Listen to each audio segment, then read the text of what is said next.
everybody, it is Calxiyn here. If you guys enjoy this video, you guys should subscribe, become patrons over on Patreon to support our channel, to watch our videos early, like our reaction. Our reaction should be out while you guys are seeing this, our reaction to this episode. So, we are going to do a little bit of an analysis, a little bit of a discussion, a little bit of a review. I really enjoyed this episode. Like, I enjoyed it, but at the same time, it's not episode. Yeah, like, we haven't started.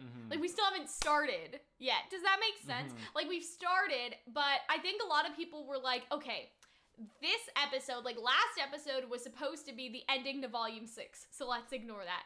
The opening for Volume 7 will be this episode. This is the true opening. This is when shit's gonna go down. I feel like Did shit go down? That's not a good way of viewing it. Yeah, I mean... Like, they changed it for a reason, because that episode would be a better opening than it was...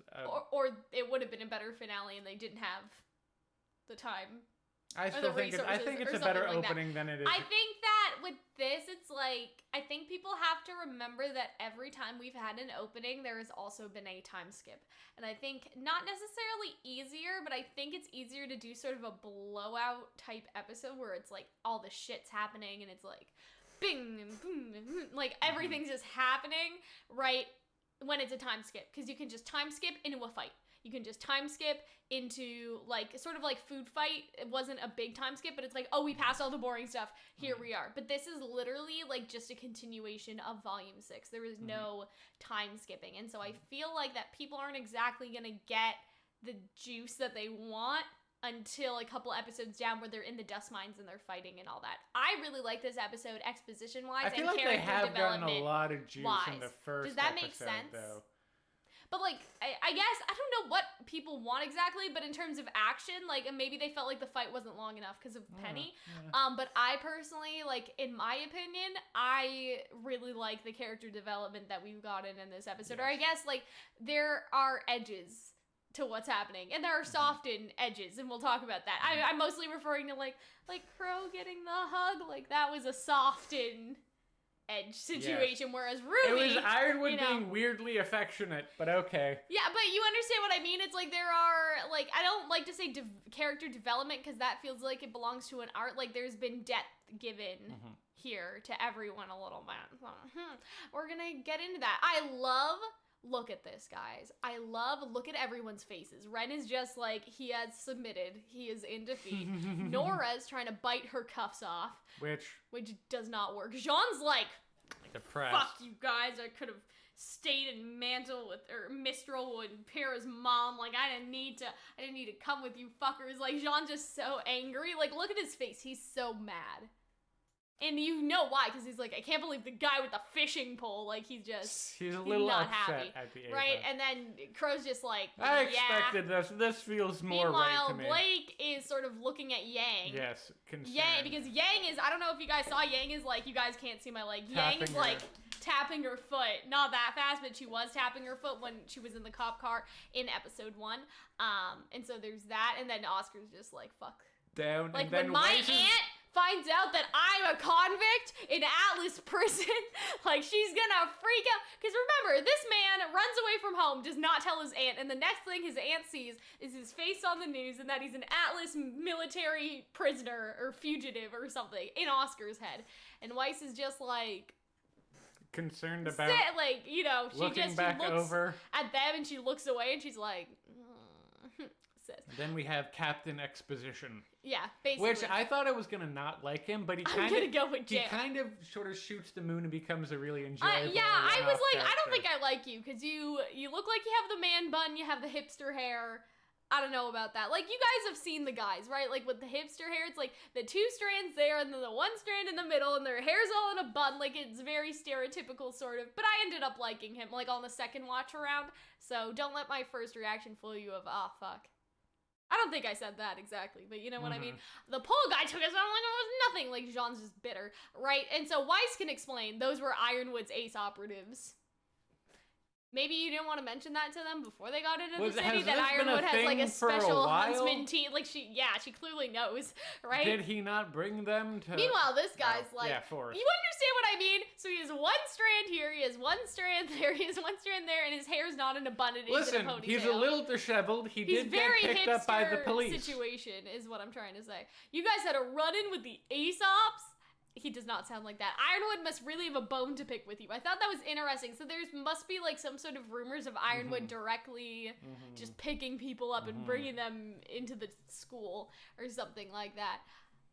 They're not that big of a deal. So when Weiss was around, they weren't that big of a deal. Now, it seems like they're the elite of elite military huntsmen. I also feel like you have the idea that Weiss is very used to this, where everyone else is not used to the ongoings of Atlas. It could be that because the military has been recalled and stuff, like they are a bigger deal now since the fall of Beacon. Also, I was calling this man Captain Exposition because I was worried like it would be very hammery, but his delivery of those lines are so like jaunty and enjoyable. Yeah, I think it was good. And Ironwood's personal attack dogs. Look at his face. Yeah, he also looks like he has like Senku scars on his face. Scars. Yeah. He has. That's not a scar, Hunter. That's just his nose. Like it's supposed to. Not like this whole thing isn't his nose. I don't think his nose is that big. It's the corner. It's giving definition to his cheeks. I guess so. Is what I'm trying to say. Imagine if his nose is just like like you guys could see my mouse. Like he's a tapir or something. And so this is confusing because I think the subtitles are wrong against Atlas exploitation of Mantle, but then the people, like, he's like, General Ironwood's trying to silence me. But these guys are like, you threw a brick at her ship. So who is her? Because he doesn't mention anyone specifically that he threw, like, that he spoke out against. So I'm assuming Winter, like he threw or at this ship. But it says her ship. At her ship. I thought they meant our ship. Like, that he threw a brick at their ship. Oh, okay. So I wonder if the subtitles are just wrong, but if it's her ship, that could have been Winter. Yeah, Winter, yeah. Winter has her own personal airship, so it's worth it if it gets people talking about our cause. And I like how Blake sort of has, like, she's the one to ask because she's, like, been there, sis. I've been there. You know, look at Yang. Look at Yang's expression. Really like, Yang just, like, really, dude? I just love everyone's facial expressions this episode. Like, this is fucking great. Better conditions in Mantle. So he doesn't really explain, though, why, like, what's wrong. Is it, like, all the smoke that's making Pietro cough? You know what I mean? Like, that was our theory. But is he gonna sit? There's a bunch of dust smoke, and, like, that's why Pietro was, like, sick. Like, is everybody sick because of the smoke from the mining? Sit down and be like, more workers' rights, better healthcare. You know what I'm saying? Like, less racism. What are the conditions in Mantle? Because Mantle looks pretty shady. I mean, we've so they seen could mean freedom conditions, but when they say conditions, I think of working conditions. Yeah. So it's like, is there something going on with sort of the smoke that is coming from that giant hole in the ground and the dust mines and all of that situations, all of that sort of stuff. So I also love, really knows? You don't see this, but he has kind of sound effects with his movement. Like there's boink, boink, boink. And he does that when he's jumping up. It does a lot when he's describing Robin. It does a lot. Led by the charismatic, boink, talented, boink. Lovely. I like how he said lovely. Robin Hill and her happy huntresses.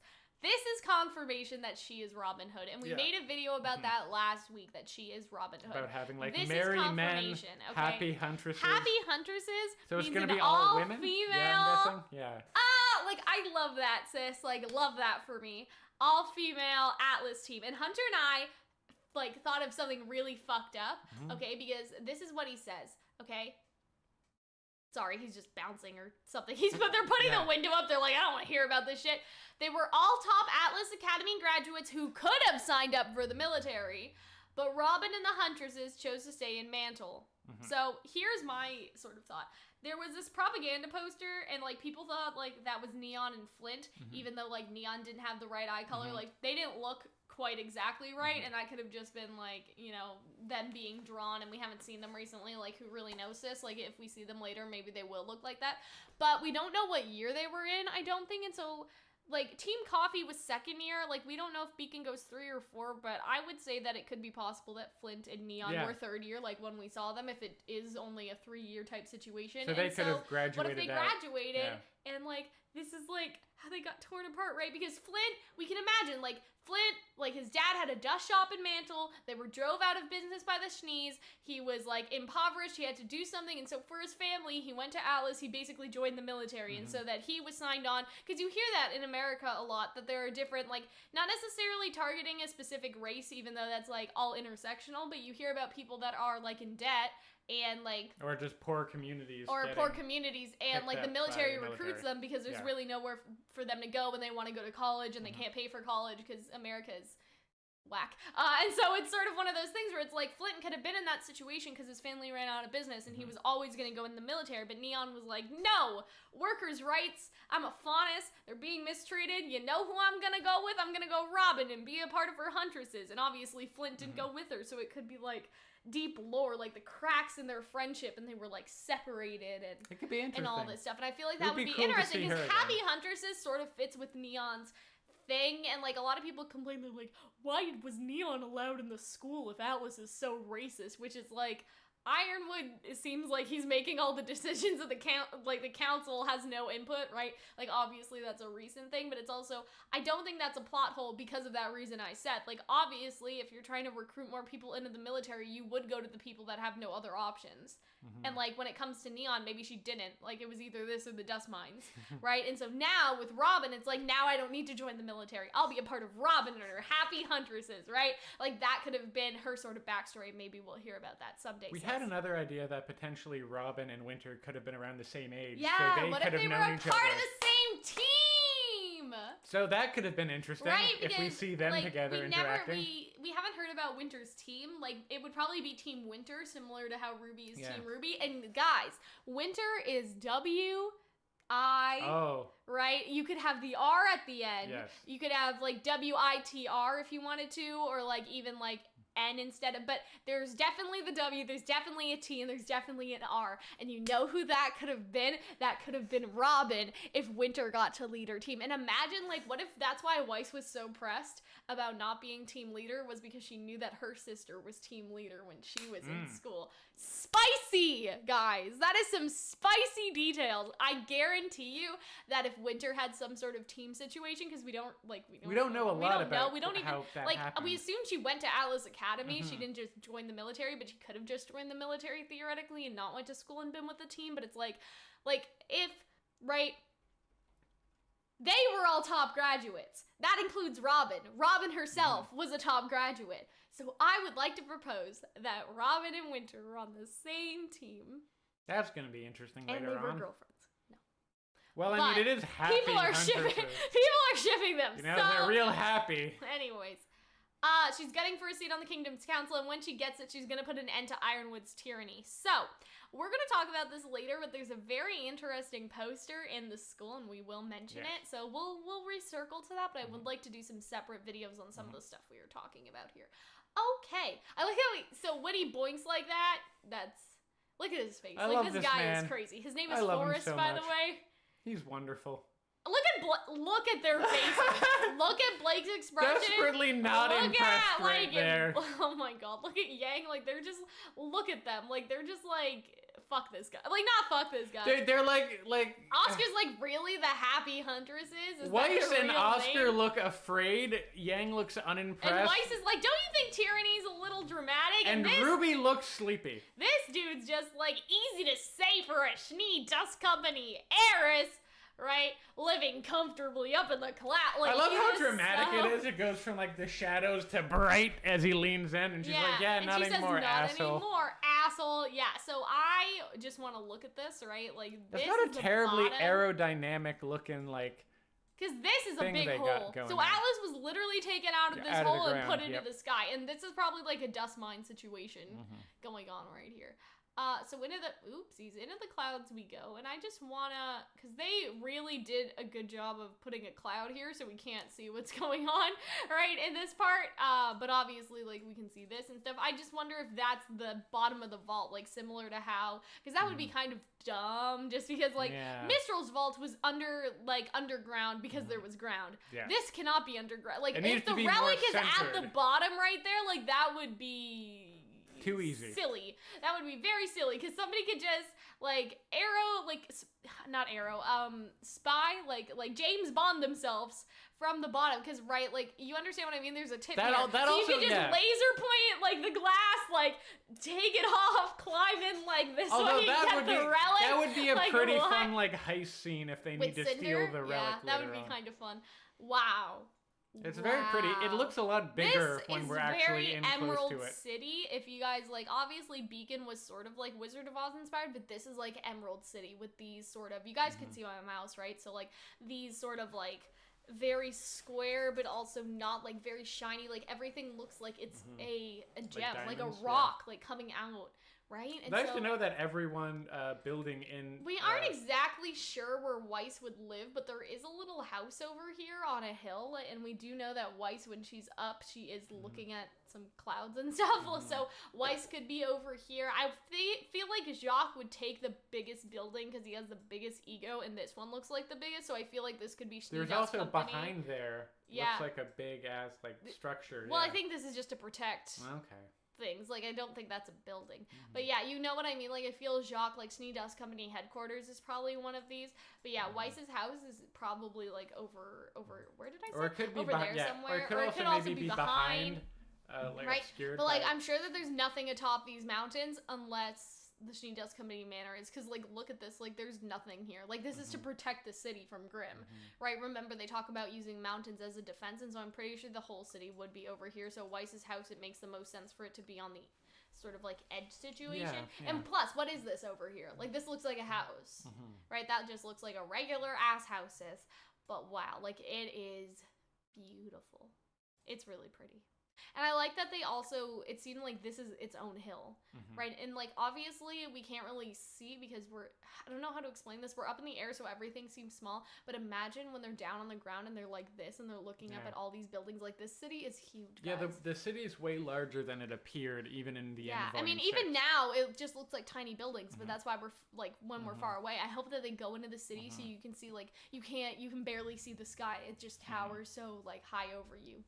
Would like that, appreciate that. And look at the, like, I know you can't see it, like, but the aurora, like, borealis of the northern lights. I just love stuff like, oh, and you can see it through this window. Hi, Nora. How you doing, sis? Oh, Nora. Wow, it's gorgeous up here. See, they all, like, they're like, and Weiss is really not, like, it's really... Weiss is not having Listen, motherfuckers. Look at his face. He looks a little surprised that she said that, too. Yeah. I like how much attention they've put into everyone's facial expressions. And he's like, this isn't the police. I like how he says this isn't the police station, like he's been there before. Like he knows like he knows what the police station looks like. Wow, guys, like, look at this. Like these are probably all dorms. Like imagine if they have like a Gryffindor situation where it's like first year here, second year here, third year here, fourth year here, because it all like and then this is like the elevator, and that's all like Ironwood's office. And look at this, there's an aura defense shield around like the ones that were in Argus, right? Like there's a whole like hard like defense situation that's going on, and it probably is around the city. There's an airship over here. Hi, Cinder and Neo. How are ya? No, but legitimately, like, we haven't seen any other airships in these scenes except for, like, these ones that just seem to be circling. This one just seems to be going into the mountains. Cinder and Neo in the tundra. 2019. Neo. Right? Oh, and look at this. So if you look in the corner, there's a building here with the Schneedas Company logo. So that is probably the headquarters. That could be their, like, penthouse apartment. And there's also some training grounds probably for people to fight on, little parks, all that stuff. But yeah, this is definitely Schneedas Company building. I can't tell if this is a tall one from earlier just because now we're at a different angle. But look, there's one here one over there, and there's one there. Like I was just going to say that. Yeah, there's a bunch of them, right? So it's not even just one Schneedas Company building. Also, like they said that it said that, or they in season 4, someone said that Willow was in the gardens drinking. So that makes me think it's less like a building, like a skyscraper, and more of like an estate. Well, yeah, a house, right? And so where did the house go? Like there was the house on the hill over here. Do you remember? And maybe it's off somewhere. What we were viewing is just that edge we see there. Yeah, it could be. I don't know, but I'm like, where the fuck would their house be? Like I'm looking at this and I'm so confused. What if their house was like what's that little spot there? Here? No, next to that, there. Like that would be their house, do you think, on the ground? I don't know. That seems a little close to the school.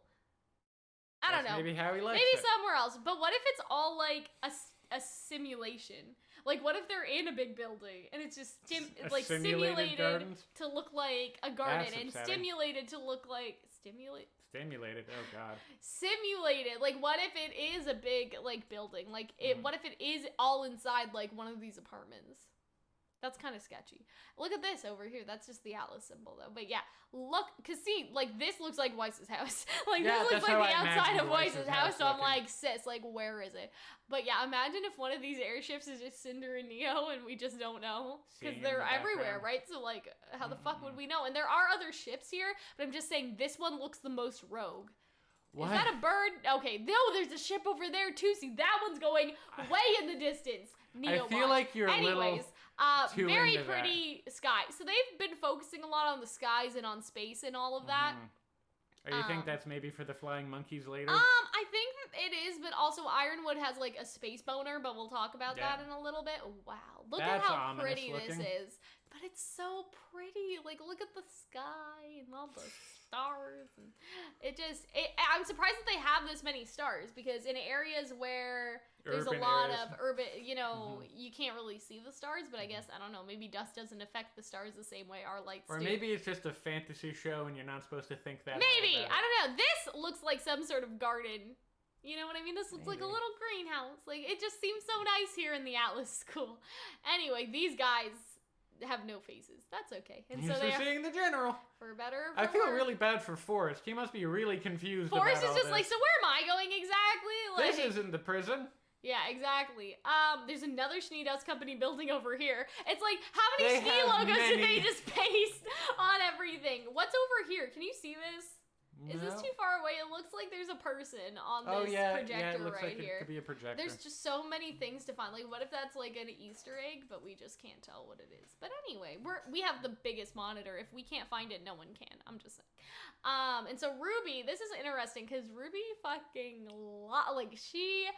oh my god, I'm so angry with RWBY this episode. And I would defend RWBY, but I do not get it. Okay. Here's one thing that someone pointed out to me, is that whenever there's an elevator scene, bad shit happens. Yeah. Like when Pyrrha goes down with Ironwood and Glinda and Ozpin and all of them, it's bad for her. I like how Blake says, we'll follow your lead, RWBY. Like, what if people didn't want to follow When Raven and Cinder and Vernal went to the basement where the vault in Minstrel, that was bad for them, and now they're on another freaking elevator. This is the paintbrush, the magical paintbrush symbol, and all that stuff. The staff. So see, there's even a skylight, and it's going back up to space. And I do think that you're right. I think it is monkey related, if that makes sense, flying monkey related. But Ironwood seems to have this obsession with space and the stars. And like, they're putting the satellite up, and usually satellites are in space. They seem to be going for a less than space type satellite. But imagine, like, what if Ironwood, like, imagine, okay, I'm gonna blow your mind. What if the end of the show, like the epilogue, we see people going into space, like we see Atlas, because Salem's defeated, mark, like, I don't know, like, the people from, like, RWBY, they go into space, they want to see what's on the next. Like, they go into space. What do we do in space? We find other planets. They go to another planet, land, and then that next planet is another fucked up creation by the gods, and we have another Rooster Teeth show. But it's not RWBY related. That's a terrible idea. Why? It's just like, why just create a new show? Well, you don't need to make but it's all in the same galaxy. That's kind of cool. I'm not saying it needs to be a RWBY spinoff. I'm saying that what other fucked up things have the gods created? Let's work with that idea. Like Stephen King's? Yeah, exactly. Okay. Stephen King, sis. Like, where they have nothing to do with each other, but the clown shows up and there's a turtle. Exactly. See, Hunter knows. That's not a bad idea. If Stephen King did it, okay? It's okay. And it's never been controversial when Stephen King does it. No. Nothing Stephen King has done has ever been controversial, guys. Yeah, so RWBY looks up at the sky. Wait, I went backwards. So yeah, Ironwood. I swear if I have to sit through one more council meeting like that. So obviously the council meetings aren't going well, and he's not. Oh. Look at Penny. Penny's like, and this is reminiscent, if you guys don't know, there's another scene where Ironwood's walking away with Winter, and Penny's like she walks behind them, and so this is a sort of callback to that scene in Volume 3, if you guys remember. That's after, like, Crow tries to fuck up Winter, I guess, like, that whole scene, like, remember? Yes. Yeah, and so, like, Ironwood, like, was Ironwood there? I don't know. Like Winter, somebody's walking away and Penny's like there. I don't remember exactly when it happened. Okay. Yay, you're here, and look, he seems so like, man, he doesn't really seem happy to see them yet. But yeah, look, Weiss is just like, get the fuck out of the way, boy. Like, I want to see my sister. Oh yeah, right. So Winter and they all look at each other, and Nora's just like, can y'all like help us? She just threatens people. Well, like, yeah, I mean, you arrested my sister and put my sister in handcuffs. Like, she stole a plane. I feel if though these are not like, I don't know, properly. I like. Look at this. They just applied like rules. They just snap. Yes, they it's just lovely. snap. I think it's great. Anyway. Is anybody gonna pick those up? Nope. Okay. See, look, it's more of the stars, right? Okay, yes, and like this is probably the door, like this table like moved up, but it's probably also like the door to the vault probably looks like this, and it's like stars. Like Ironwood wants to see the stars. Ironwood wants to go into space. Let Ironwood go into space. Dr. Stone. 2019.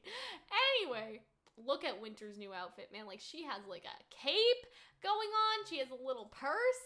Or something like she has a little satchel? like ammo thing probably. Like look at her. She is looking fantastic. And look at her shoes. Oh my god. I just fuck. I like girls, guys. Like just in general, like girls are so pretty. Everyone's nursing their wrist walking in there, except for Crow, who's very used to being handcuffed. Yeah, I guess so. Well, Crow also has like bandle, whatever. Yeah, something like that. And so Ironwood's like, see, look. I sincerely regret how you got, treated by. Look at Crow, okay? Imprisoned. Crow rolls his eyes. Crow's is like, I've heard that story before, Ironwood. Like, I've been arrested by you. Because remember, Crow gets fucked up by the team, in Volume 3. So Crow's just like, yeah, same old story, pal. Like, erase some red flags. Yeah, obviously. Okay, like, Team RWBY's not exactly in the right here. Like, they did what they had to do, obviously, but they still stole an airship. So I don't know why people got surprised. They also saved Argus. That's the saving Argus. They don't know that. They returned it. They don't know that. They returned it. They returned it to its owner. Yeah, but you know what I'm saying? Like, they don't know because there's no communications with Also, Mantle, that's true. or Also, with, look at Penny and then look at Winter and look at the contrast of like happy, why? gorgeous, I guess because person. Penny's lasers are in her shoes. Like, why are her legs so like? I guess I hadn't considered that. She looks like she's wearing bell-bottom jeans. Well, she is kind of wearing bell-bottom stockings, and which so is odd. she does look cute though, and I love Winter's expression here. I just love how she looks, and this isn't a tie exactly, but it's I don't know, it's a very butch sort of look, but at the same time, like it's kind of futch, I think. Yeah, exactly, and I like that. Like I like that about you, Winter. It just makes me happy. Your futchness. Okay. Yes, stolen. All right. Well, yeah, kinda. It was stolen. See, she admits it now, but then she lies. Okay, I like how Winter like really like yells. Just is about to berate. You may have been shot down, and so then but it's always concern for her, and then they hug. Look at like everyone's face in the background, like familial love. And Oscar's just like, my parents are dead. It was just like, my mom's dead. My parents are dead. I don't even know what their John's parents are business dead. is. Right, like everyone's. My arm is still fucked up. Except for Blake and Jean, I guess. Hey, not for nothing, but 5 episodes I killed my ex-boyfriend. Maybe can we like take a nap now? Oh dear. Okay, so they have their moment. Look it's at very this sweet. moment. And I was this really... is why I don't want Winter to be bad. I was concerned. I don't want Winter. Okay, but so we talked about this last yeah. video. Let's like, just all breathe in. Let's just all calm down. Like, Hunter had a very interesting twist that Winter has been working with Jocks the whole time, and she worked her way into the military. I said it was a possibility. And, like, it was all the plan from the start to get Winter in the military so she could, like, do the thing. Like, it was an interesting idea. I'm just saying it was an idea. It wasn't your only idea. It was one idea. No, look at how nice this is. Look at how much concern she has. And it could be possible that, yeah, she just cares about Weiss. She's like, fuck the rest of you. I'm just concerned about my sister. It's very weird. Being like, evil, I'm gonna work with Jocks so we can take over the world. Like, that doesn't They were never a huggy family, so it's nice to see look at Winter her. She has being this huggy. little blush on her, and she sees like, oh, like, I'm happy. Like, I'm glad that you're safe. Because in volume 3, like, they have to be very formal, but now they're just hugging and I'm glad that she wonderful. says, I suppose I understand, and so that's her own way of saying, like... It's cool that you stole a... But look at her face. She's like, hugging my sister, and then she's like, well, oh, wait, there's what one smells more like person alcohol? What smells like alcoholism hey, and disappointment? Anymore. But I like Crow. how Winter goes at Crow, but Crow reacts a lot more calmly this time because he's not drinking. Right? Because he's very casual about this. And look at Yang's just like, oh, not again. I don't remember if Yang witnessed Winter and Crow fighting. I don't think she was there. No, she didn't. It was just, so just Ruby and Weiss. But yeah, so he's very casually, like, he doesn't even fight with her. He's like, you try stopping these kids. Like, he's very sort of casual. I'm too old for this shit. Right? I feel like Crow realizes he's not in charge anymore, so he's like, all right, kids, you do you. Ozpin's gone. I'm me. I don't know how I feel about this because it feels like very like, oh, is it about the relics or the Winter Maiden? Like, you know what I mean? It's written in a way where it's clear that it's supposed to inform us that yes, they both know about the relics and the Winter Maiden. I guess it's supposed to be funny. I thought it was just a little forced. It didn't sound like natural dialogue. I guess maybe if it was just from Penny. Like, is it about the relics? Is it about the Maiden? Is it about, you know what I mean? If Penny was excited and maybe they did this thing where it's like Penny bounced behind Ruby and grabbed her by the shoulders, and then Penny bounced on Crow and grabbed him by the shoulders. Like, sort of a Penny exciting thing. Like, that would have been better than For me, it feels like Penny and Winter knows that they would be surprised that they know, so they're fucking with them. Look at Winter's face, too. It doesn't look like she's fucking with them, does it? Like, the way she says it does. But that's, the way she says it, for sure, the look on her face doesn't necessarily... Like, she's always very monotone, but, like, internally, she's fucking with them. Yeah, that could be funny. That's how I do. Like, look at how, like, they were pretty shocked. Like, look at her. She has a little smirk. Yeah, all right? And even how she delivers it, I would agree with you, that they are trying to fuck with them. And look at Ironwood, he's just... Look at how, they're shocked. Look at... Crow's just like... You told them? Like, what? You told the robot that could be hacked by Watts at any second your valuable information about the relics? Like, okay, so I mentioned this in another video. Penny could already be hacked, okay? Penny could already have a virus and they just don't know it yet. Does that make sense? Like, Penny could, I don't know what you call it, like malware? Or something that's on your computer but doesn't necessarily fuck with you, it's just spying on you. Like, Penny could already have Watts-related malware inside of her, and she's surveilling the entire conversation. He can see everything. No. Hunter's gonna make some kind of STD-related joke. No, I'm not gonna make that kind of joke. I was gonna say, like, Winter, like, grabs Ironwood's, like, Watts has hacked Penny. Like, oh my god, she's killing everyone. And Ironwood's like, god damn it, I knew I should have updated Norton virus protection on Penny. Son of a bitch. Okay. That's what I imagine. Not STD. Look at her. Or some sort of machine, like some sort of disease, I thought you were trying to say. Like, you know what I mean? I was gonna make a joke that she should stop surfing on porn sites, and maybe she would stop getting so many pop-ups, but I feel as though that's not nearly as bad as where your brain went. Moving forward, look at how pure and good she is. She can't commit genocide. Isn't pop-up sort of like an STD for just computers? Because, like, Penny's not, you know what I'm saying? Like, she's a robot, so... Well, it's a disease. I don't know if it's sexually, like... Well, if you're watching porn. I guess so. Right? Hypothetically, like if she were watching pornography. This video is not for kids, sis. Okay? I guess not. No, moving forward. It's really not. Okay. Like, is she hooked up to the internet? I don't know, but I'm just saying Watts could be... Does she have Wikipedia? Watts could be watching them. Watts could be surveilling their every move and hearing their every conversation while she's there. Is she kind of like that robot that was on Jeopardy? I feel like... She just knows everything? I feel like we should look out for instances where Watts may be one step ahead and see if that lines up with the scenes that Penny particularly is in. Does that make sense? Because if there's a scene where it's just Ironwood and Crow and they're talking about something and Penny doesn't find out, like, everything's probably okay. But if Watts seems to be one step ahead of them in all the scenes that Penny is in, like, that is foreshadowing. Does that make sense? And I feel like, yeah, like, Watts is already fucking with everything. Why couldn't he hack Penny? Why isn't he surveilling them? Of course he wouldn't go the genocide route right away. He wants to, like, hear all their plans first, and then kill her. Like, then kill Trigger. Yeah. Kill Trigger? Death Trigger? Well, we see... What do you call it? Kill Switch. Kill Switch. Kill Switch, yes. Or Genocide Button. Genocide Button. Ironwood, goddammit, why did you add the Genocide Button to Penny? You told them? Well, that was like rule number 1, like keep it secret. That's what like the secret order that Ozpin has. Look at everyone's desperately concerned about this. And yeah, and he pulls out of the drain it grows. I love that. It's very odd they're growing. I support it. I don't think Crow likes that he told other people. Mm-hmm.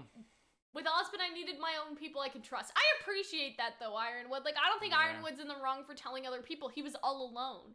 He had to let people in and make sure that they knew. And I think Winter is one of the best people he could have told. Penny... hackable. So... I don't know. What's Penny? I feel like Penny... You just well, then again, Penny did... Okay, well, I'm sorry. But, like, Penny's really bad historically at keeping secrets. Like, she told everyone that Blake was a faunus? That Blake was a faunus, or that she was a robot. Maybe they programmed her better, okay? Like, alright, like, cereal this time, Penny. Do not... Why did you program Penny with an oversharing subroutine? God damn it, Ironwood! Oh, dear. I imagined this happening. And so, this is just Ironwood talking, and we've heard this all before, so that's okay. We destroy her. Oh yeah, this was from the... Yeah. What about the Atlas relic? You mean the Staff of Creation? It's inside the vault. She seems like she's seen it before, and that's sort of our theory that Penny was made with the Relic of Creation, and that the reason why Pietro was sick, or maybe possibly why Ironwood is missing parts of his body, wasn't because he lost them in battle, but because he kept giving up parts of himself for the Creation Relic. Full Metal Alchemist. Equivalent exchange, bitch. The more I look at Penny, the more I just adore her, like, new character design. Yeah. And the Winter Maiden, she is secure and in stable condition. Look at Winter. She's looking down, yeah, which is in stable not lying, condition. but, like... sad about it. Yeah, she's concerned. You know? Stable condition? What does that mean? And then she, like, Crow's like, like, she's not a spring chicken. And so... Like, really, it has to be a new character, but I'm like, we're sort of in a, I don't want to, like, how do I explain this? An abundance of old ladies. That's not a bad thing. There's one old lady. But it's like having Maria and then another old lady. Like, you really, can have how many more old than ladies one. do we need? I am, listen, because you're desperately bigoted and anti-old lady and ageist. This is not a metaphor for LGBT relations. I said ageist. I said I'm that just there's saying nothing that, like, wrong. People are like, we already have one LGBT character. Why do we have two? We already have one old person. Why not have more old ladies? It's just weird because... It makes sense that at least one of them would be older. Yeah, but I'm like, why just not make Maria the Winter Maiden then? And she's just gone and done Maria don't want to be a fucking Winter Maiden. Minor Maiden. What's the fire gonna shoot out of her goggle eyes? It's gonna fuck up the wiring. Anyway. Moving forward. But she's unstable. So stable condition speaks to me that she's like hospitalized. So she's sick. So she might be young and be sick. Like she could just... Spring chicken. Look up what spring chicken means, Hunter. All right, I'll look up. Okay, is it I'm pretty sure like she could be 50 thing? or 40. That's not a spring chicken, but like, you know what I'm I'll saying? look up spring chicken. You keep on talking. Okay. He has a snake and a crab. What? Like that's Cancer. Oh. And I don't. I just tapped the mic, and I don't know what that other one is. That's Capricorn. Capricorn. Okay. I think the sheep.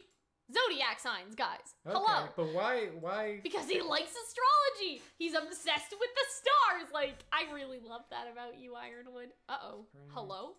Oh, okay. What is going on? Okay.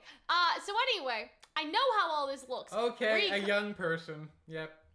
Wait, what do you mean? A spring... spring chicken, informal, a young person. Yeah, so an anti-spring chicken would be an old person. A young chicken for eating, originally available only in spring. Okay, yeah. Great, yeah, so I'm saying she could be 40, 50, 60, but remember, the age of Maiden cutoff is 30-ish? Like, it's just around that sort of area. So it's sort of one of those things where it's like, we're not... How am I supposed to explain this? We're dealing with some sort of old lady, okay? And like, when I think of 50, my mom's almost 50. Is she an old lady? No. Is she a spring chicken? No. So I'm just saying that it doesn't need to be Maria's age. I feel like you're being a little too like... if it's... You know? I don't know. It's just like Willow could be in stable condition because she was an alcoholic. And so she probably has a lot of medical... issues, you know what I mean? And so when we think of like Willow is the Winter Maiden, all like, I know is I'm really looking forward to Surly Wine Mom. I would love this Winter Maiden to be like 90 years old. Like Maria's like 60 or 70. I want this Winter Maiden to be 90. Like I want her to be almost as old as my grandfather. Like, you know what I'm saying? Like I want her to be 100 years old and just terrible condition. Because remember, like if the Winter Maiden is really old and on her deathbed, who's gonna get the Winter Maiden powers? Like, is she gonna Winter? Penny? Like, because that's the whole thing. Like, that's the whole theory about what Ironwood wanted, like, robots for, was to put the souls, or to put the maiden powers inside of a robot so they could not just be stolen by anyone rando. And you can control a robot, you cannot control a person. An elderly woman. So, that's what we're doing. That's what it seems. I imagine she might not even have lines. She might just be comatose. Maybe. Kind of like, it's giving me Amber vibes, and Amber, it did not work out for Amber Nora either. To be like, the people of Mantle are hurting because we like thought that Nora was going to get her backstory, and there were hints to Nora getting her backstory, so I wonder like if her parentage could have been from Mantle. Like she could have been from Mantle. And maybe her parents were like refugees to Mistral, like for a better life or something. I guess I shouldn't say refugees because like it's not like Atlas is at internal war or anything, especially when Nora was a kid. But it's like they escaped for a better life and they died. Oops. That happens sometimes. You know, it'd be like that sometimes. It'd be like that sometimes. And so he wanted the entire military here. It's not protecting them. It's making everyone hate you. And I said this in my reaction, but I feel like what they'd have to understand, and I feel like that's something as an audience we can understand, is that, like, sometimes your parents do things that you don't like that makes you hate them, but they're protecting you. Yeah, but you also don't want that from your government. I know. Like, that's paternalism. That's not a good thing for a government to be. I mean, all the I time. Don't know, Especially like there's like, okay, there's like, we should like put taxes on smoking because it'll kill you, and it'll be also like we have a police state. I still don't trust Ironwood. You know what I mean? I entirely trust Ironwood. I'll die not trusting. I so support Ruby's choice. I do not support what Ruby did here, sis. Okay, here's the thing about the making everyone hate you thing that I find interesting is that in Wizard of Oz, right, obviously Ironwood is based off of the Tin Man, right, and it doesn't have a heart. But when you look at Atlas, it really does look like Emerald City, and when you think of, especially in other depictions, like sort of like Wicked, it reminds me of the wizard says something like, Sorry. I didn't mean to, like, lie to them. I just wanted to give the citizens of Oz everything. And then Elphaba's like, so you lied to them, right? Like, he didn't do it on purpose, but he's like, he wanted, like... Bend the truth. Yeah. Oh, I think I know what he said. He says, I never had a family of my own, so I guess I wanted to give the citizens of Oz everything. And then Elphaba says, so you lied to them. And then he's like, Elphaba, where I come from, people believe all sorts of things that aren't true. It's called history. And then it goes into the... Wonderful. Yes, thank you. Thank you, Hunter. Yeah. So yeah, and so it's that sort of thing. And that sort of reminds me of Ironwood, that Ironwood never, like, he doesn't have a wife. Maybe, I don't know. He doesn't have a wife. He doesn't have any kids unless Winter is actually his. Which, I mean, like, the black eyebrows, that could be Jacques. But then again... Anyway, unrelated, but it's sort of one of those things where it's like, Ironwood never had a family, he never had a wife, he doesn't have any kids, he saw what happened to the people at, at Beacon, to the teams at Beacon. Remember, we talked about this last episode, Team Bronze fucking died. Like, basically. Yeah. They died. Right? And so, you also see that Ironwood has open office hours, you can get a 15-minute slot. Like, usually you have that with a professor, but not necessarily with the headmaster. Like, I don't know what it would take for me to get an appointment with the dean of my university. Right? And so, when you think about it, like, Ironwood's really open to, like, taking care of all these kids sort of individually and giving them time if they need time. Like, you know what I mean? I feel like Ironwood is, in a sense, Iron Daddy, but not for the reason we've been calling him Iron Daddy, but because he does want to just protect his kids. He sees everyone as his kids, except for Jacques, probably. But is he a good dad? Yes! No. Oh, dear. It's a price I'm willing to pay. But you're not paying it. Everyone else is. Okay. So, look at what we have here. We have file, voice recording, the table button, power off. Messages, time, audio, messages, home, power off? I don't know, important maybe? Light, all of that stuff. So it's just his desk controls, but I think that's sort of cool. So yeah, he clicks the lights, he turns the lights down, and then he starts like moving the table up, like all of that stuff, because the table is lifting. I would have just stayed there to flex on him. Just stand on the table? Standing on the table. Oh, dear. But here's the thing, though. Ironwood, unlike Ozpin, is not going to lie to his people.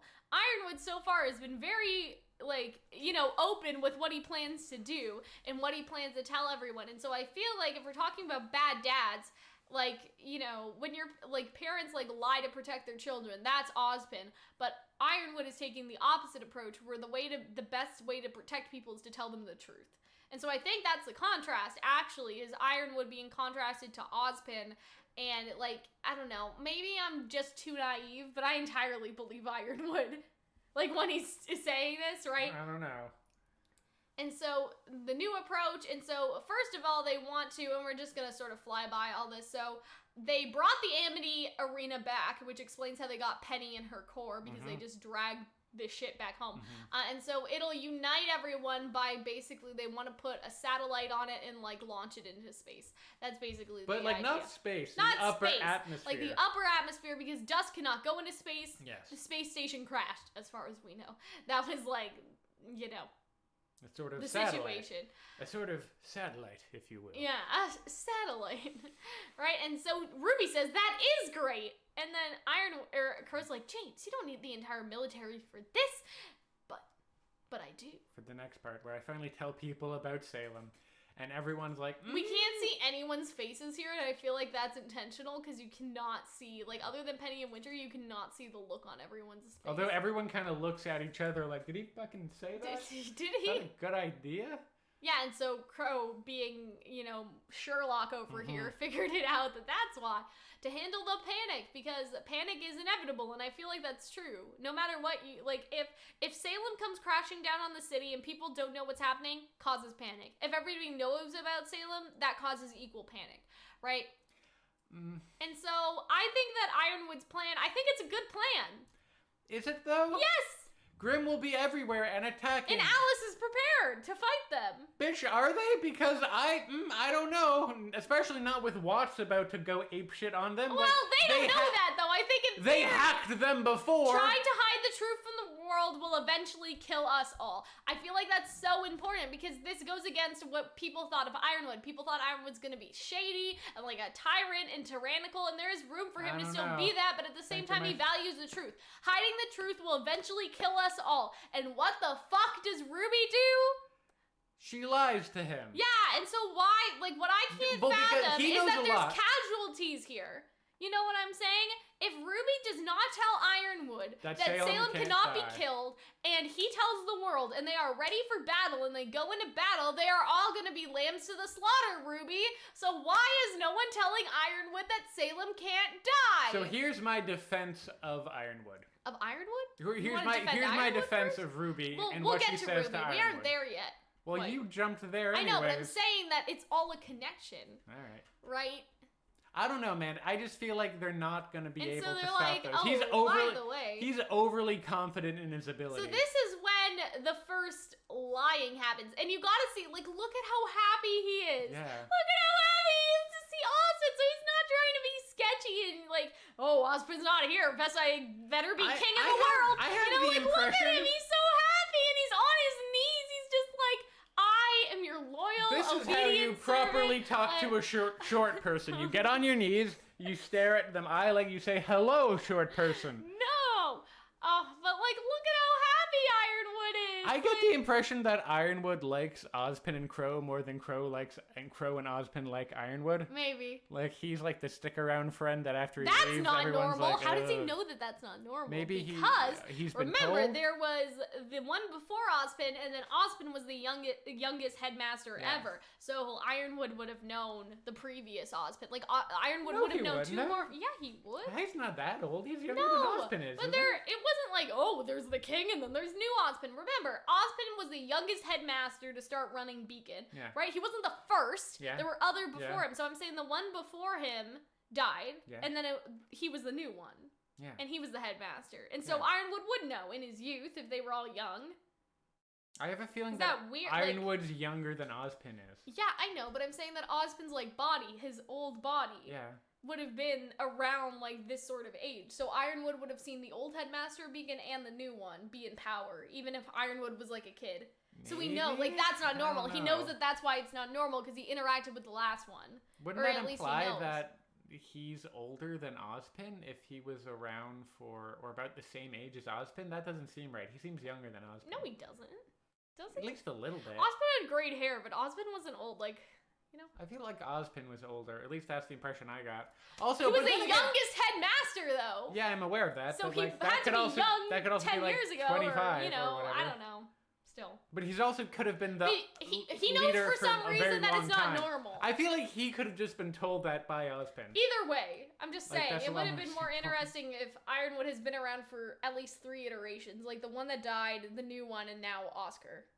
Yeah, but he would be so old. No, he wouldn't, Hunter! You don't know what happened to Ozpin's previous body! I guess maybe if Ozpin went into the previous body when that body was like 30. Yeah, that's what I'm saying. All right. I guess they weren't all kids. Yeah, if they were a kid, he would have been. But then again, I'm not saying he was a kid. I'm saying he was.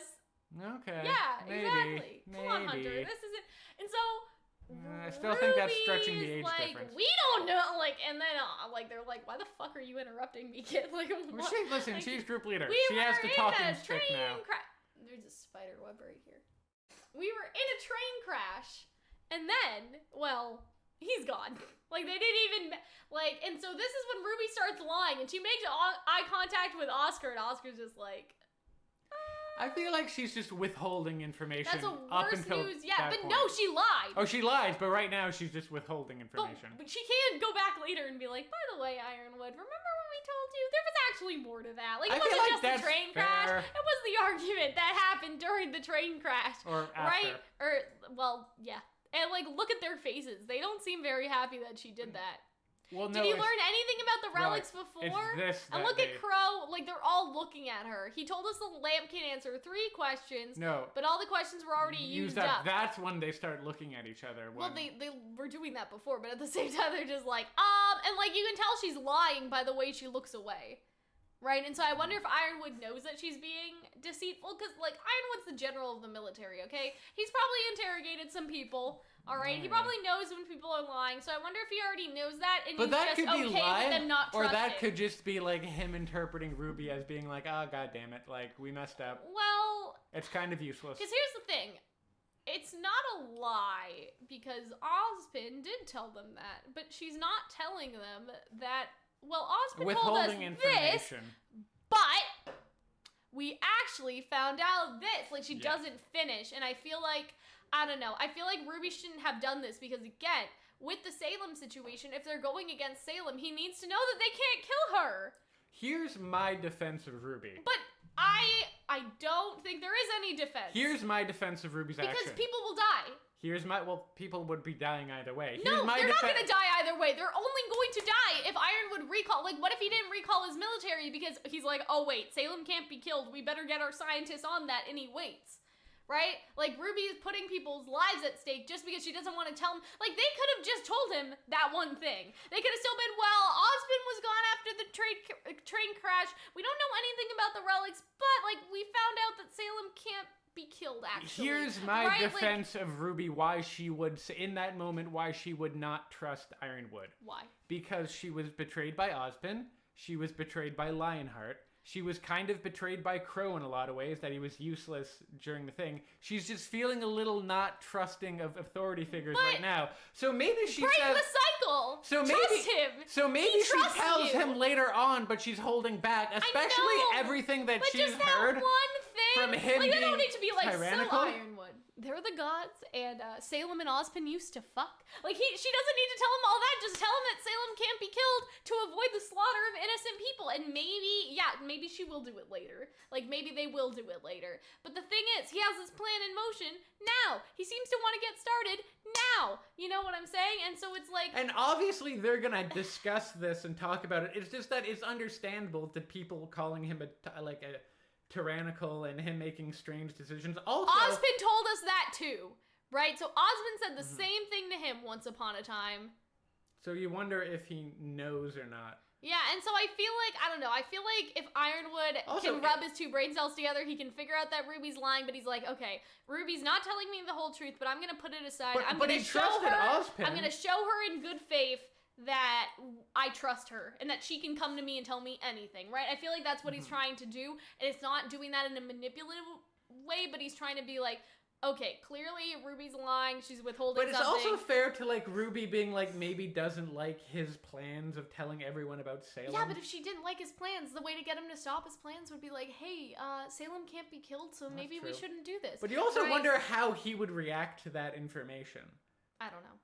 Like, would he not believe it? He seems to be overly, like, he seems to believe in his own abilities and power to a detrimental effect. No, but he wouldn't be like, well, if they said Salem can't be killed, like, I can still kill her. Like, I feel like he wouldn't be... A lot of people have told this man... I feel like Ironwood would not be that arrogant to think, like, oh, you know, but Relic said that there's no way to kill Salem. Like, you can't kill her with guns, you can't kill her with weapons. If you squash her down with a giant castle, she doesn't, like, you know, she just pops back up again like a daisy. Like, I feel like he would understand that. I feel like Ironwood is not that crazy. I'd be concerned about how he would take it, especially in Volume 2, near the end of that, where you see, like, he, like, straight up, like, doesn't follow what Ozpin says, and he brings his soldiers over. And he was right, wasn't he? Well, no, he wasn't. Salem attacked! I mean, Salem did attack, but he also hacked his shit. I don't know. If the shit was at home, how would that be any more helpful? Like, at least he brought it, and some of those Atlas bots actually killed the Grimm. They weren't hacked, like, immediately. Like, some of them were, but some of them killed some stuff first. So if they weren't at home, they wouldn't have killed anything. I don't know, it's like the weight. Like, do the Atlas soldiers being hacked outweigh them not being there? I'm okay with... I feel like you can't make this decision, like, you can't say that this decision will stay made, because I feel like... I don't think so. I think he'll tell them eventually, but I feel like it's just... I feel like the next episode, when everyone's getting their new stuff, everyone will be like, hey, why didn't you tell Ironwood that Salem can't be defeated? I feel that too. I'm just mad at RWBY in the moment. Like, I feel like that... I don't know. I feel like she's playing it safe with him, and I can respect that. And I love how Oscar's just like, who the fuck are you? Like, I don't know you, sis. Because what if he could open up Jin right now?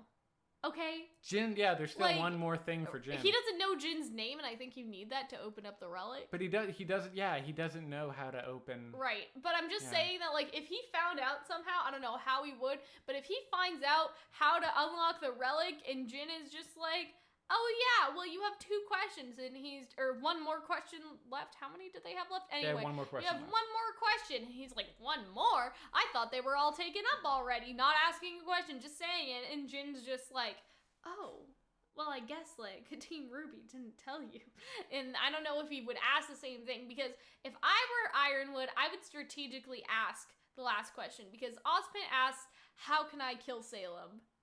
Right? Mm-hmm. Or something like, how can I kill Salem? I think he does say kill and not defeat. But there's a difference between, and we talked about this back in Volume 6, there is a difference between how can I kill Salem and how can I immobilize Salem? Because how can I stop Salem? How can we make sure that Salem does not succeed in killing everyone? If you phrase questions like that, Jin is a genie. She can't give you the entire answer. You have to sort of do the wordplay, right? And so I feel like any of those questions, how can we, like, rid this world of Salem? Like, questions like that. How do we defeat her? How do we immobilize her? How do we get rid of her? Like, anything other than kill, because she can't be killed, I feel like you stupid Jin bitch. is sassy enough to be like, someone break out the thesaurus. All right, fuck you guys. You can't do any... You know what I mean? Because killed is a very specific word. Killed means dead. Okay? Yep, you read that dictionary. Good job. Kill Salem, but you can do other things to stop her, right? And that's what... How do we get rid of Salem? How do we break Salem's curse? Like, they could ask literally any other question would have gone better. Ozpin is just a fucking idiot. I think my theory from Volume 6 was that they said that she would walk the earth until she learned her lesson, so you need to make her learn her lesson, and then she's mortal again. That's how I suspect they'll end up defeating her, potentially killing her for that's like like friendship of love and all that stuff. Like, you know what I mean? Like, talk no jitsu, like just talking Salem into finally learning her lesson instead of, I don't know, putting her in a cage, like throwing her at the bottom of the ocean and then burying her in the sand. Like, just, there are other options, okay? I feel like she'd be able to bust out of that. I don't know. If they just, like, encased her in metal and then put her in more metal and then put her in more... Like, does Salem need to sleep? Like, she can't be killed, but, like, does she eat? Does she sleep? Like, I don't think she does. Just, like, poison Salem while she's asleep. Just knock her out, okay? Encase her in metal and then put another metal around that and another metal around that and another metal around that. Shackle her hands together so she can't do any magic and throw her in the ocean. Or, better... No, I guess you can't cut off her limbs, can you? Because they'll just grow back. Okay, yeah, just shackle her. It's fine. Put her in the bottom of the ocean, sis. Or, better yet, fling her out into space. Alright? She can't come back from that. Because dust doesn't work in space. Nothing works in space. Just launch her into space. Just a suggestion. No. Anyway, I like how he gives it back to her. Because, again, that is a show of good faith. I don't want you to think I'm keeping anything from you. And so he gives it back to her. Right?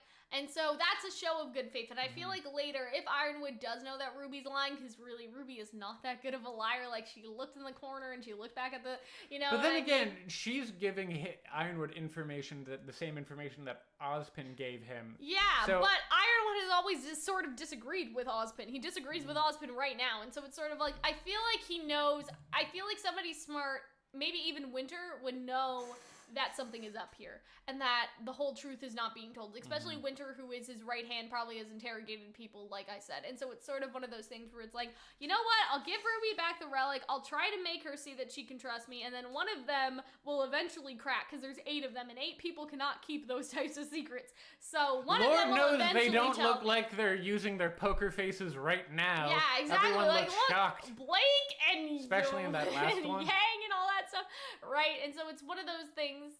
We must work together if we're to fight Salem. See, he tries to tell that to everyone. Again, you guys, we have to work together. You can't keep things from me. You have to trust me, right?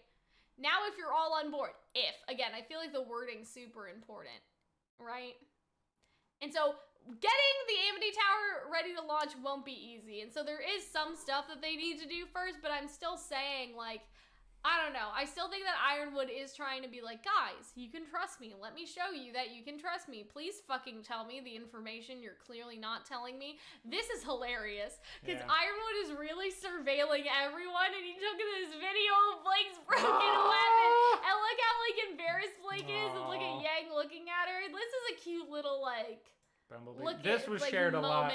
I saw online. And Blake just looks concerned. Weiss. There we go. Oh, jeez. We've been talking for too long. Remember, this is Atlas, and we're not even done yet.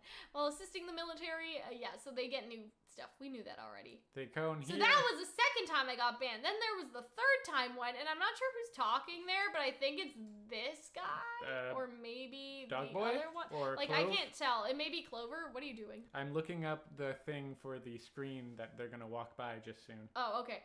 I'll cut the chatter. Yes. Okay, so actually we can read that. We don't need that. Okay. Atlas Academy News.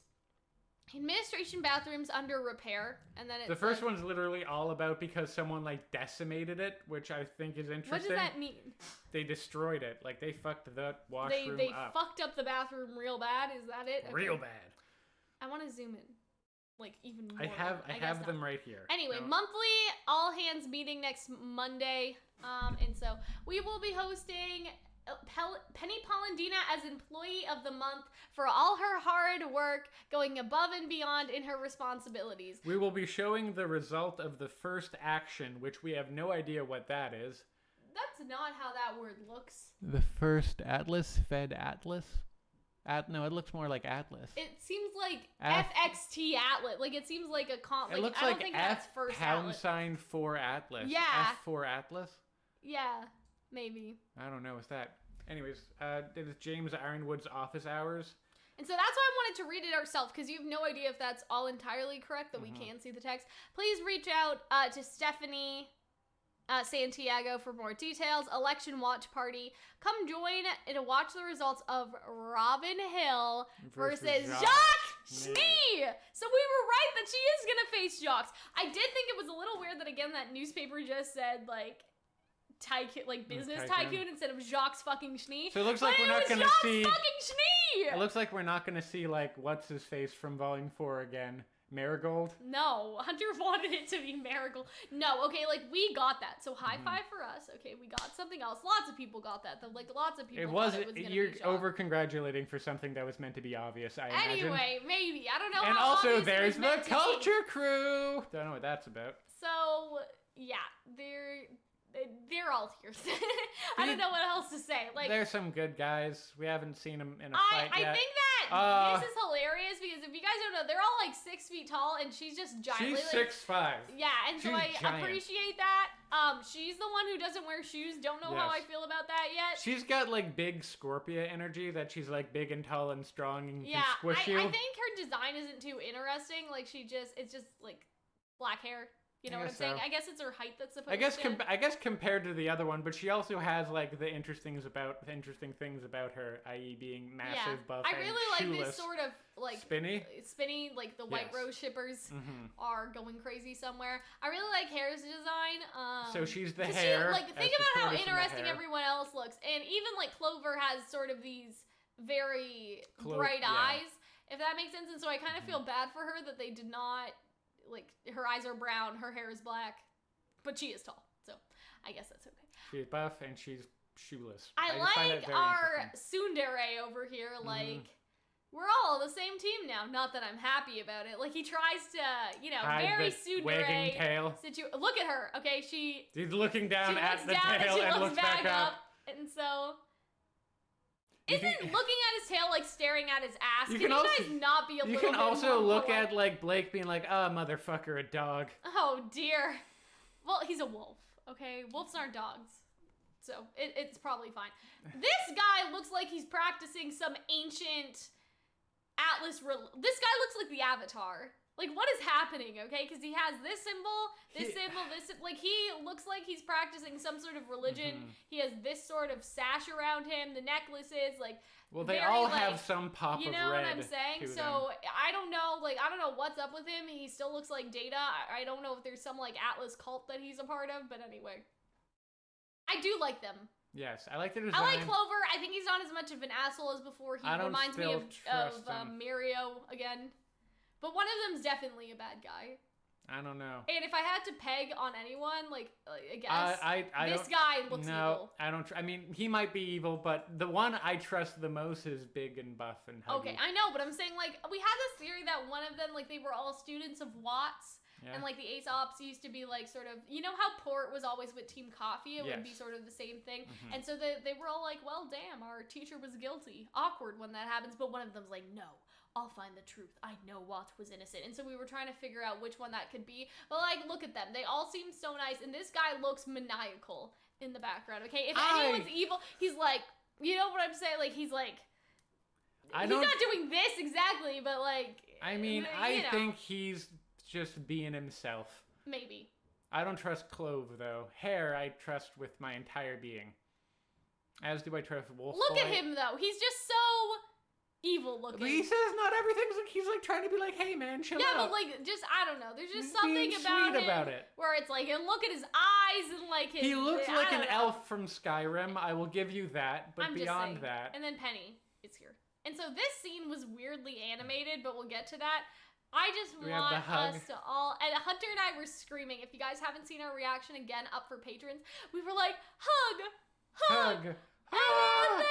And then Crow hugs. Like, oh, look at Crow smiling! He's just like, Ironwood, you aren't so bad after all. I really like that. Because they always seem to have a bit of like a strained relationship. But now Ironwood is just happy to see people again. The animation looks super weird here, but when it's still in motion, I guess it's okay. Yeah. We get to see a random dude in a uniform, so that's kind of nice. It was meant to be like weird, like it was purposeful. It was just a choice. It was a little jarring, but it wasn't bad. Questionable choice. And so they're staying in the dorms. And I like how she says... So excited about it. Like, it'll be just like Beacon again! I'm like, that wasn't a good thing! You died in Beacon! Well, I think she means, like, she wanted to go to school I don't know, between the elevator and it'll just be like Beacon again, I don't trust this Hello, Faunus, who I'm trying to get a good look at. I can't. God, you are some filthy-looking people. Yeah, so like this girl has like a flower in her hair or something. That's like, just a ponytail, it looks like. Is it? Yeah, it looks like she ponytail. has. Oh no, her hair is blonde. Sorry, I see it now. Yeah, her hair is blonde. That's what I suspect that may be a dude. Anyway. That's a dude. Doesn't matter, okay? Dust mines. So we see him walking around. Watts' bag, and I love this scene where he's stepping in. I know it's such a cliche, but I love that. And I love, oh my god, his coat. So stylish. His little, like, oh my god. His, brass knuckles, his hacker brass knuckles. Look at him, like, oh my god. Like your fave couldn't. Like, look at this man. Yeah, your fave couldn't. God, he's styling. And also, he, like, hacks everything as he walks by, which is fascinating. I love that for us. And you'll see it more in And of course he has, fucking AirPods, which is just, So I love to see him looking, so he's walking through traffic. Yeah. Right, with not a care in the world right now. And, like, this person doesn't give a shit either. She's just like, jaywalking. Like, nobody reacts until this. This is interesting, where he pops them up. I don't know what these are supposed to be, but I guess they're, like, traffic barriers in case you're, like... Yeah. Which also seems a little police statey to me. No, you could have a parade and put these up so the traffic doesn't come through. You know what I mean? Like, you could be having, I don't know, like when they do stuff on the street, but then they have the poles up so cars can't go. We have these at school. Are we in a police state? No. Yeah, but they're not built into the streets. No, but you just put them there. You know, we also have, so we have these poles around the school, basically like so homeless people can't sit around the school or something, which is kind of sad. Which arguably is also slightly police state-ish as well. Yeah, but these are on the street, so I'm not sure. Like, nobody's sleeping in the middle of the road, so I'm not sure. Like, I feel like it's just a traffic barrier. You know? And I like how these two people run to help this guy. Yeah, and Watts is like, don't give a fuck, too fabulous. Keep going. This whole time he's having a conversation with Tyrion, but like, who pays attention? That basically Atlas code has been updated, but Mantle code has not. Mm-hmm. And he says, I should know, I helped to write it after all. And it seems like Pietro... Like, his main station is in Atlas. Like, it seems like his main... I don't want to say main concern, like how everyone's helping each other out in the background, like they're running over to the car. If he helped write the code, that could sort of aid our theory that Pietro was a mentor to Watts, and that Watts sort of worked under him, and so Watts wrote the code for Mantle, because, you know, Pietro sort of does... I guess, I don't want to say charity projects, but charity projects for Mantle, basically. And so I love how this camera just dies. They all just get real sad. And so Tyrion's camera, and it comes back to Tyrion, and he's like, oh, well, I suppose we all have our talents. This whole thing was like, we can't look... And so he murders someone. Yeah. In the blood street. Starts and I love how it seems like this camera has recorded at least the blood, if not Tyrion. Yeah. And so you sort of wonder, like, you know, Jacques probably killed the journalist, now that we know that Jacques is running in the election, but what if it's also Tyrion and Watts, and they're doing it on purpose to make Ironwood look bad? Also, Tyrion just seems to be, where it's like, oh, like they could be framing, like, you know, Ironwood, like the rich could be framing Ironwood, but Watts and Tyrion could be too. Like, if they do know who these journalists are, right? Tyrion wants to kill people, Watts can make sure he doesn't get seen. You know, and they could pin that on the military. Why weren't the cameras working? The cameras are always working and always watching the citizens, but when a journalist gets murdered, then they're not working. Like, that sounds sketchy, and that could pin the blame on Ironwood. Basically, it's like Watts and Tyrion are pinning the blame on Ironwood, but Jacques and the rich people maybe too. But the question is, like, why isn't... Like, wouldn't Robin and Jacques be worse, in a sense? Like... I don't know. Because they don't want Ironwood to talk to Oscar, right? They sort of talked about, like, if Ironwood talks to Oscar or Ozpin, like, everything's over. Like, it's all over. Like, we need Ironwood in this paranoid state. If Ozpin knocks some sense into him, we're done. We can't invade Atlas. But it's like, I don't know, like, Jacques would lift the embargo and all that stuff. Like, do they want Jacques to lift the embargo? Like, the other thing is, like, Jacques has a conflict of interest in the Schnee Dust Company. And usually... Lord knows that hasn't stopped people from running for president in the past. Usually in America, you have to step down from your businesses, so I wonder if Whitley will be the heir sooner than we're expecting. Right? Because in order to run, he would have to, or in order to, like, be the... new person, like, I don't know. The council? Yeah, but he's already on the Prime council. Minister. But the seat he has on the council is a business seat. So I wonder if there's, like, a political seat, but having a business seat and a political seat doesn't sound like a good idea. You know? Yeah, the sort of head council, CFO of Atlas and Mantle? I don't know. So it's one of those things where it's like he would have to give up his business, and so I'm assuming that that's where Whitley being the heir comes back into the play. You know what I'm saying? Because, like, I don't know. I just, like, would Jock winning be valuable for Watts and Tyrion's plan? Because we had a theory that maybe Watts is working with Jock in some capacity, but what if they're not? Like, then, you know, is Robin better in power? He's hacking the election, so obviously Watts thinks that somebody winning over somebody else winning is better for their plan and better for Atlas falling, but is it Jock that's better for Atlas falling or Robin? Like, that's sort of the question. I don't know. Like, if Robin dies or something, right, and that's why Tyrion could be trying to kill her, to, again, she dies and they pin it on Ironwood and they pin it on the rich, and that makes everybody look bad and everybody in Mantle's angry, and it's like a distraction and all that stuff, right? And that could be why Tyrion is trying to fight her, because he's off killing the journalist. Robin is next down the list for their big plan, but it's like, would Jock's winning really be better than having Ironwood in power if they aren't working together? Because if they are, then Jock is a pawn for Watts, right? And Jock may not think he's a pawn for Watts, but Jock is a pawn for Watts. But, you know, if they're not working together, the question is sort of, were you just... I'm just like, no, continue. But yeah, I don't know. I really don't know either way. He's doing it, or I don't know. My one thing is that, like, I feel like if Robin Hill did become the leader of it, she would maybe make Mantle a more positive place, which could make things less terrible, less miserable. Grim, you think? Like, that would attract less Grim. They want Jock to be in power to attract the Grim? Yeah, potentially. I don't know. Because, like, I feel like he wouldn't be very concerned about making everyone happy, you know? So, now we have names of everyone. So, the dude is Clover. Yes. Tall girl is Elm. Yes. Marrow. Like bone marrow? That's a little... Presumably. Okay. Like bone for dog? Makes sense. Oh, that's so cute! Dog bone boy. Harriet, and then Vine is the Zeke. Weirdo.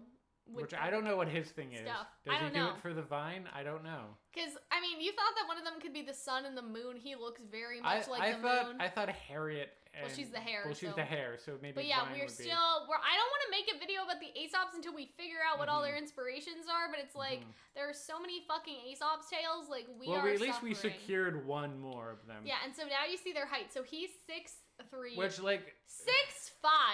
Are there any 6'6"? Yeah. Are there any people on Earth who are 6 feet tall? Like there's a couple, and they are gigantic. I know, but it's like it's team tall. It's great. I don't know, like, what's in the vitamins over here? Like, what are you guys taking? Because, guys, you got to keep in mind, I'm 5'2". Okay, Hunter's like 6'2" or 6'3". I would be about the same time as Clove. The same size as Clove. I can't imagine. Hunter hits the ceiling, okay, when we're playing Ring Fit. Like, I can't imagine Hunter being 6 foot fucking tall, right? Like, this is ridiculous. And I like that she's And then there's short, Hare, who's like least. 5'7". Thanks. So your people get represented. I'm still not, like, 5'7" is a normal height for a girl. Is true. I'm 5'2". Yeah, you are tiny. Anyway, so that's basically it. I feel like we had a good talk. I'm pretty sure. Generally, I feel like this was. How long do you think this was? I don't doubt it was probably like 2 an hour. An hour and a half. Yeah. Arguably longer. I think this was a very productive talk. I would like to talk. I want separate videos about Ironwood, separate videos about the Ace Ops. Not about Ironwood again, but like. About Robin and her and Jock and like her Or happy huntresses. Her happy huntresses. Because Mary, men. Yeah. Happy hunter. Yes. Right, so Jock and Robin definitely deserve a video. I don't think we're going to do a video on Winter and Weiss because like they seemed pretty okay. Like they seemed fine. And there's a lot of miraculous stuff coming out next week, so I'm sort of like we don't need to put out a video every single day. Right? Imagine. But I would like but I would like to do at least one on Jock and Robin fighting against each other because that's definitely like confirmed now in some capacity. But yeah, we already kind of did a video about Watts. I feel like we don't need to do another one. Like what we heard about him now only reinforces the previous theory of him being mentored by Pietro. So yeah, I think that's everything. The only thing I'm thinking about is like Maria says. Like, she's just still in Mantle. Really just fucked off. Are we ever gonna see her again? Like, are y'all gonna say goodbye? Like, hello? Like, shouldn't you be training to use your silver eyes? I know that she's with Pietro. When Pietro and I know she's shows getting up her eyes fixed, but I'm just like they can't take her to the dust mine, and she wasn't in the OP, so I'm sure that she's just gonna hang out, but Maybe she'll talk to Ironwood. Maybe she can be with Pietro. Oh my god. What if that is when all of the secrets get revealed? Everyone leaves with the Ace Ops. They're in the dust mine. It cuts back. Ironwood's in his office. Maria's there with Pietro. How do you plan on killing the person that can't be killed? And Ironwood's like, Salem. What? And then Maria, what if it's Maria that tells him everything? That's how it would happen too, wouldn't it? Oh my god, yes! I love that. That's my new canon idea. Anyway. Oh, that's rough. Okay. That is rough. And imagine she, oh my god. And Ironwood's like, what? And then Maria's just like, oh, well, we heard this whole story first. It started when Salem was a princess in the castle. And by the way, this world is in our own world. And then Ironwood's just like, you know, I talked to Maria Calavera. She told me some interesting things about how the gods, Thanos us, and the moon. Like, all of that sort of stuff. I don't know what to tell you about Maria, man. She was off her meds. She lost it in the crane crash. That's such a great idea. That's such a good idea. If they don't do that, I'm gonna be so sad. Cinder and Neo watch 2020. I feel like we should do a video like, what if they just aren't in the season? Somebody suggested that, and patrons, like, when they make suggestions, like, we can't always do every single one, and it's not necessarily like a part of their regular perks. It's a bonus that I give out because it's not something guaranteed. It's basically like, hey guys, if you suggest something, we could do it if we have time, sort of situation. So yeah, I sort of wonder, like, somebody did request that video and they're still not here. And it'll be obsolete if they do appear in the 3rd episode, but at the same time, I feel like it's worth talking about because I'm like, TikTok, sis. We've seen Watts and Tyrion. Where the fuck is Cinder and Neo? We don't know, sis. We just don't know. Anyway, this was fun. We will talk to you guys later. Bye.